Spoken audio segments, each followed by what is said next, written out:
When you're leading a team of people, it's not all going to be plain sailing. Things are going to go wrong, partly because people are just tricky. They vary. They have different personalities. Things happen. So the real test, I think, of a great leader is how they cope when things go wrong. Because it's easy when you're all just rolling along happily together. What about when you've got people who are difficult? There are problems between people and problems with customers, etc. So that's what we're going to look at in this section.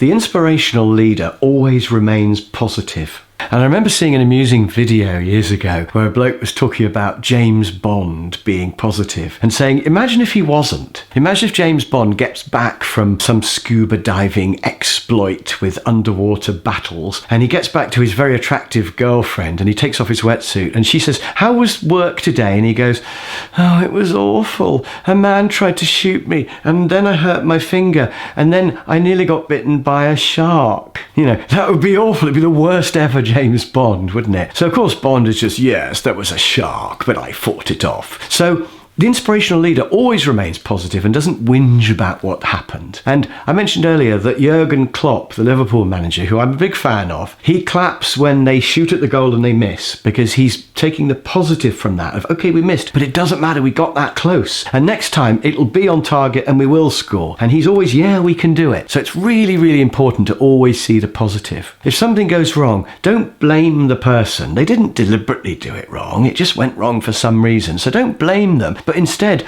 ask why. Why did it go wrong? How are we going to fix it for next time? And the reason things go wrong are always either people or systems. It's either the person wasn't trained or didn't know how, or the system didn't work. I'll give you a great example of systems. My wife used to work for a little hospital where they had people coming in to be x-rayed, and she was doing the x-rays for these patients. And occasionally, one of the patients would have to go and be x-rayed by the big machine in Bournemouth down the road. So they would send a letter from Christchurch Hospital to somebody who lives in Christchurch and who always comes to Christchurch Hospital for their x-rays, and they would send a letter saying, your next appointment is on the following date at Bournemouth. Please don't be late. And of course, you can imagine what would happen. They would go, oh yeah, there's the next date. And they would turn up at Christchurch. And then they'd have to frantically ship them really quickly across to Bournemouth because they were late for their appointment. And I remember her saying to me, oh, we had another person today who came to Christchurch instead of Bournemouth. And I said, can I have a look at the letter?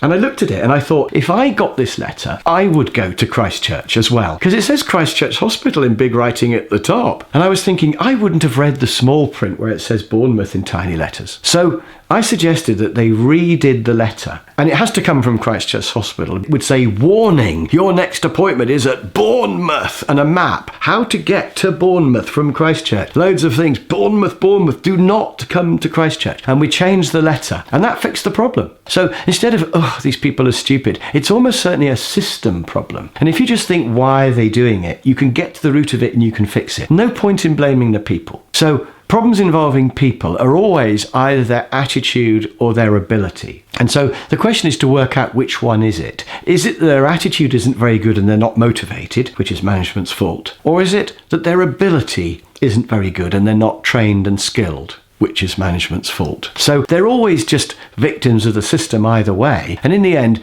everything's management's fault. And even if somebody is utterly terrible and useless, which is pretty rare, it's still management's fault for giving them the job. So unfortunately, you can't get away from the fact that everything's management's fault. If you're the leader, everything is your fault. But that's okay, because then you can think, right, how do I fix it? And just a quick story. I had a customer who said, I want you to come and sort my team out. Come and do a team day and train them and make them better. And when I did the training session with them, they seemed to be absolutely fine.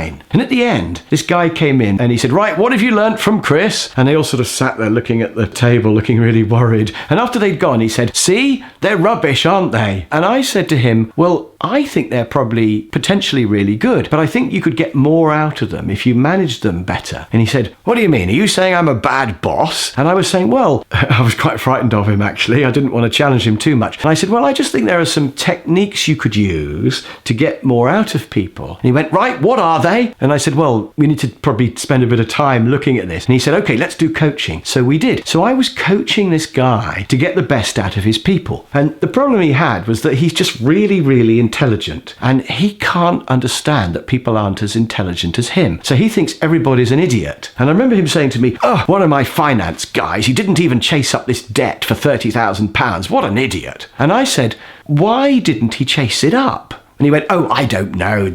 And I said, "Well, if you don't know why, you'll never fix it. So maybe next time you could ask him why." So instead of just exploding, ask him why. So I set him the challenge to not explode for a month, because that was his normal method. He would just explode every time he discovered something bad, which was pretty much every day. I said, "You're not allowed to explode for a month. You've just got to calmly ask them, why have you done that?" And when I met him in a month's time, I said to him, "How have you been getting on?" And he said, "Well, it was quite difficult at first." But he said, "Actually, I've rather liked it for two reasons. One is I've learned a whole load of stuff. I've discovered that quite often it's not their fault. Quite often it's the system and things." But he said also, "I've now got a nice feeling of control, because instead of just exploding, I can say to them, 'Well, why have you done that?' We can have a conversation and I feel in control." So I think the key thing with all of this really is, if something goes wrong, don't blame the person, just find out why. So thinking about all of this, I want you just to look at yourself and think, how good am I at remaining positive? When I'm given bad news, or when somebody makes a stupid mistake, or a mistake that appears stupid to me, how patient am I? Do I remain calm? Do I remain positive? What are the situations that really trigger you? And how could you be more positive in those situations? And who are the people who you find annoying or incompetent? And how could you be a bit more positive when you deal with those people?